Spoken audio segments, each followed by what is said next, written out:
now, 1948, they had these elections. The JDM didn't. Obviously, the establishment retaliated famously with their own party. Yeah. Now, what was it? Because they still got, the JDM still got, or the Norman's party, they still got a lot of votes. There were still candidates. They got a lot of votes. Yeah. Where did they come from, those people that were prepared? I mean, but they didn't form an effective party, did they? They were all the working class, I suspect. I don't know. I'm guessing. They were the working class for whom Norman made a pitch politically, clearly. He was arguing for better housing, for all the things that were needed at that time, and for proper representation, no doubt, because he was. Well, if you read his little book, which is the little social history, yeah. It's Jersey Looks Forward, whatever it was called, which he published then. That's right. It's remarkably perceptive. Policies which relate very much to today. Same things. Which just shows how far we haven't come. Exactly. Exactly. So, which is why, of course, I could claim that was why I was attracted to the whole process. That's right. And we worked our socks off for it. But Norman, towards the end, got pretty when he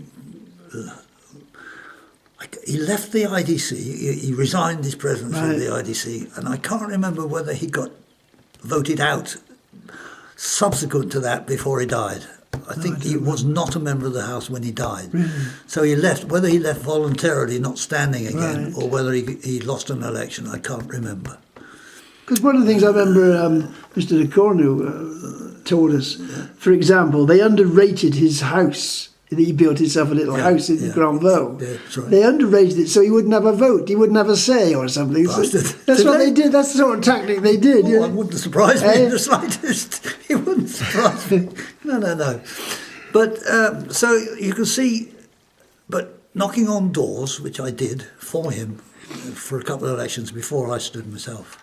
I canvassed St Heliers 3 for him extensively. Right. In 72 it must have been. Yeah, election 72 or 69. 69 and 72 probably. That's where I first learned how to campaign, how to knock doors by going around for Norman. And a number of people who knew him personally was remarkable, even in St Heliers number 3, which wasn't his district, as you know. And who, even some of those who didn't know him personally, knew of him. Right. Not fondly, but with a good reputation, if you see what I mean. This is what I find personal about this whole personal, the celebrity. I mean, in a small island, you could have something like, he's a bit of a celebrity because he was doing his bit during the occupation fight, doing resistance. Correct. As far as it could exist in Jersey. But I think. Where did they learn about it? Where did they learn? Because the JP, I've looked through all JP. There was no mention? No, virtually no mention of his camp. You know, the meetings they used to have down in the park, the pre-park, on the Speaker's Corner, as there was. Word of mouth. It's got to be. That's right. I'm puzzled to know how he got that popularity, and then how did they kill it? I think probably how he got it was because people were pretty desperate for good news, for how not the collaborators. You know, that would have been, they would have been hunting for collaborators immediately after the war, no doubt. But for people who had actually resisted the Nazis in secret and had a measure of success, Norman would have been one of their little heroes, if you like, at that time. So it's no surprise he was fondly remembered. Because I remember, I've read in the early JPs, I was looking for other things, and I came across this one little, a very right-wing group that was still hanging around after the liberation, still hanging around. Did you ever encounter them in the 60s? No. The Progressive Party had folded, of course. Well, after their success, they didn't. They can revert to the old Jersey mirage of single independent members. Well, that's one of the puzzles. I don't understand how Norman's aspirations, liberation onwards, how they were so soon rejected. I don't know why. I mean, he wasn't there to have done anything wrong. All he did was knocking on doors. That's all he could do because he wouldn't have been elected. They were rejected because of the whole movement of the West, I suspect, of the movement to install democracy in all its horror, and the whole fight against any kind of socialist course, tourism was bursting. Socialist restriction of the thrust to capitalise on the whole damn system, to make sure that in order the old thing about if you work hard you succeed.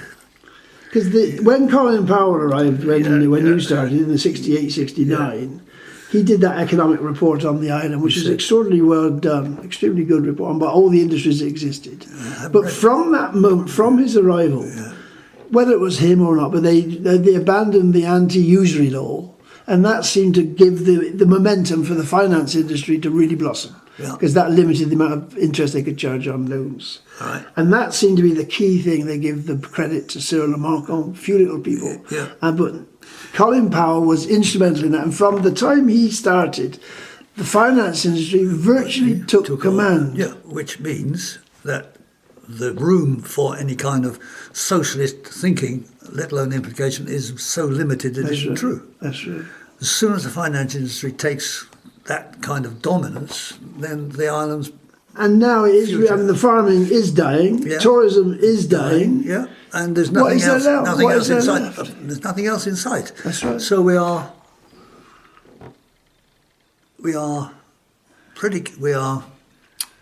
condemned to a future of the same. I mean, your concerns about population growth might come about, but because there's only finance left, the tourism is not going to require people. Finance, you could argue, doesn't need too many people. No, well, that's right. So it's not people intensive, is it? So you could argue that we've got a chance of them deciding to limit the number of people who actually live on the place, and therefore making it or letting it go wild or cultivating it in places. Well, it does lend itself to the green agenda, but of course the finance industry to generate wealth has to be generating that wealth somewhere. Which means, so they've got to be tearing down somebody's forest, haven't they? They've got to be doing mischief somewhere, haven't they? Well, they shouldn't have to, you see. If you want to go down that line, and it's only realistic, the only future Jersey's got, as far as I can see. But they don't produce anything here. They don't. There's no black. This is what they always used to say about black smoke out chimneys. The finance industry doesn't do that. That's true. They don't do it here. No. I got a daughter who works in the industry, she's making good money. And thank you very much.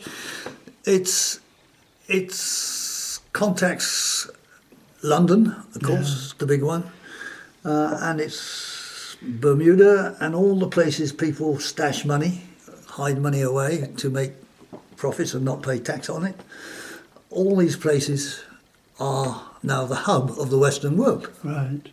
And probably, I don't know why China's going to change things. The Communist Party there is just another capitalist. Yeah, that's right.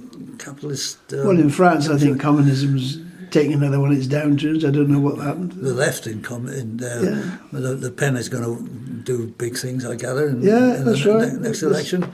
That's right. But she's always been threatening to, and why the French. So, is there any? Again, it's a part of the. Not you'll know the answer, but in your opinion, is there any purpose in the JDM? The reform group is now, to all intents and purposes. Is there any purpose? Well, there's always going to be, I hope, an opposition from the left. What form it takes, how effective it's going to be, is down to the people involved in it. How determined they are, how clever they are, clever is a word. It's cunning is a word I want to use. But they aspire to be a government. They aspire not to be in opposition. Which means, if they succeeded, how would they change things? And that's the question that they need to answer. You see, I'm going to talk to this young man who's the senator now. What's his name? Young Mezek. Yeah, Mezek.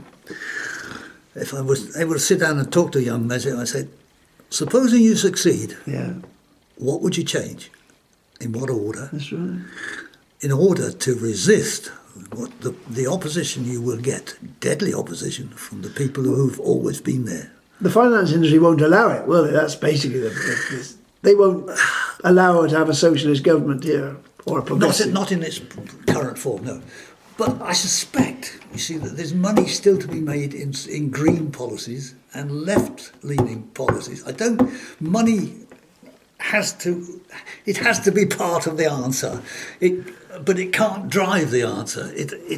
You have to include it in any pattern for the future that you want to devise for a place.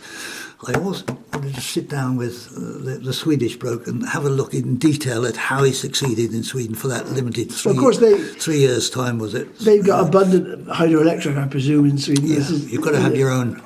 You've got to get the energy. Source of driving an economy, which is energy. That's right. There are hopeful signs there. Even I mean, solar is I think an intermediary step between the oil-driven nonsense. Since you're with you've got a bit of electronic knowledge. You try and keep up to date with what's going on in computers. Not really. Fusion is the energy of the future, right. But they got to tame it, because otherwise it blew everything to hell.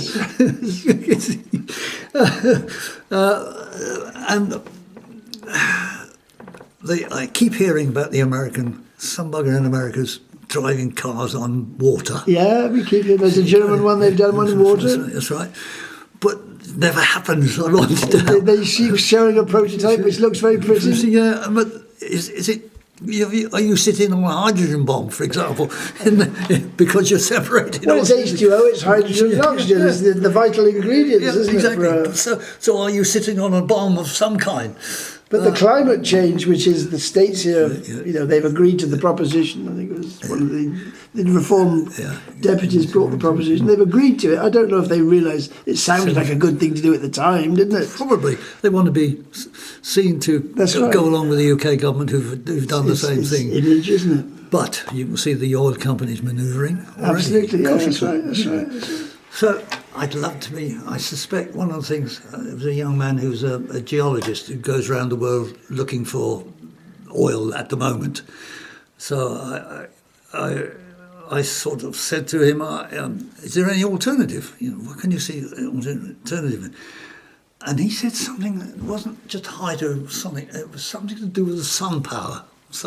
Power of the sun that you can harness. I said, well, you mean solar panels? He said, no, something more efficient than that. The wavelengths somehow or other. Don't ask me. No, quite. There is some.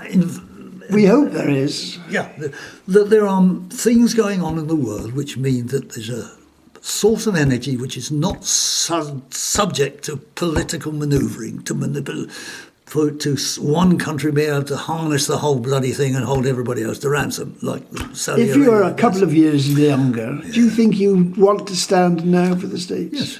You would? Yes. You don't think it's in such a mess now for what you see of it that nobody will want to touch it with a barge pole? Well, the trouble is, if you want to change things in Jersey, it's the only place you can do it. Is it, though?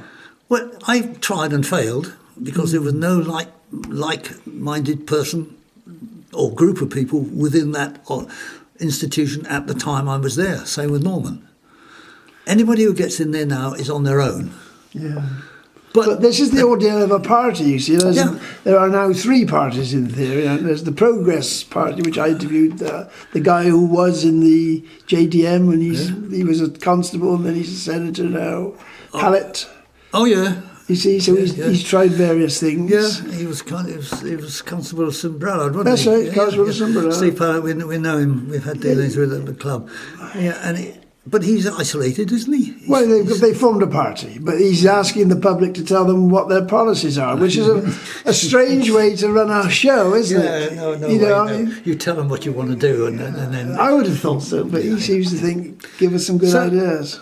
I don't know what's happening now with the parties. Do you ever talk to people about it? Do you ever discuss it? Nobody's interested. No. Nobody in my line of. Nobody around here. They're all too old. Most of them are older than me, miles older. They can't be any older than you. It's a lady there's 101. Oh, really fabulous. She's just about, poor old dear. She's cracking out. But there's so many aspects of all this. If you live a long time, I always remember the guy who designed aircraft for the First World War. Yeah. And they had I forget what they were, Sopwith, I think. Oh, it's Tommy Sopwith, I Yeah. think. And he was in an old person's home somewhere in England. And they had a fly past of modern jets, Yeah. including Concorde, or what I think it was. How did he relate to that? he was building Sopwith camels, which String- barely flew at all. String and cardboard. Exactly. But he could take it all in. Yeah. Yeah. How do you adapt to it? How do we adapt to it? The basics are the same, I suspect. You see, what was it? Oh yeah.